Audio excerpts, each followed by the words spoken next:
പ്രവാസി ക്ഷേമ പെൻഷൻ മുടങ്ങിയതിൽ വലയുകയാണ് കോഴിക്കോട് അത്തോളി സ്വദേശി അബൂബക്കർ കോയ. തയ്യൽ ജോലിയിൽ നിന്ന് ലഭിക്കുന്ന വരുമാനം മാത്രമാണ് ഇപ്പോൾ അബൂബക്കറിന് ആശ്വാസം. 3 മാസമായി അബൂബക്കറിന് പെൻഷൻ ലഭിച്ചിട്ടില്ല. 20 വർഷത്തിലേറെയുള്ള ബഹ്റിനിലെ പ്രവാസി ജീവിതം.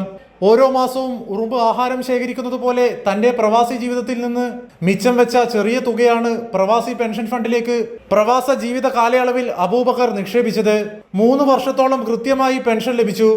വി.ഡി. സതീശൻ സർക്കാർ അധികാരമേറ്റതോടെ പെൻഷൻ മുടങ്ങി. പ്രവാസി പെൻഷൻ തനിക്കും തന്റെ കുടുംബത്തിനും വലിയ ആശ്വാസമായിരുന്നു എന്ന് അബൂബക്കർ കോയ കൈരളി ന്യൂസിനോട് പറഞ്ഞു. 3 മാസമായി പെൻഷൻ മുടങ്ങിയിട്ട് ഇതായിരുന്നു ഒരു ആശ്രയം. ഇത് എല്ലാം കൂടി ആയിരുന്നു മരുന്നും അതങ്ങനെയുള്ള കാര്യങ്ങളൊക്കെ ആയിരുന്നു ഞങ്ങളെ ഒരിത്. അതിപ്പോൾ മുടങ്ങിക്കിടക്കുകയാണ്. കോഴിക്കോട് മിഠായി തെരുവിൽ സ്ഥിതി ചെയ്യുന്ന തയ്യൽ കടയ്ക്ക് വൈദ്യുതി ചാർജ് ഉൾപ്പെടെ പ്രതിമാസം നല്ലൊരു തുക വാടകയായി നൽകേണ്ടതുണ്ട്. ദിവസം 12 മണിക്കൂറിലേറെ ഈ കടയിൽ ജോലി ചെയ്ത് 2 അറ്റവും കൂട്ടിമുട്ടിക്കാനുള്ള ശ്രമത്തിലാണ് അബൂബക്കർ. കൈരളി ന്യൂസ്, കോഴിക്കോട്.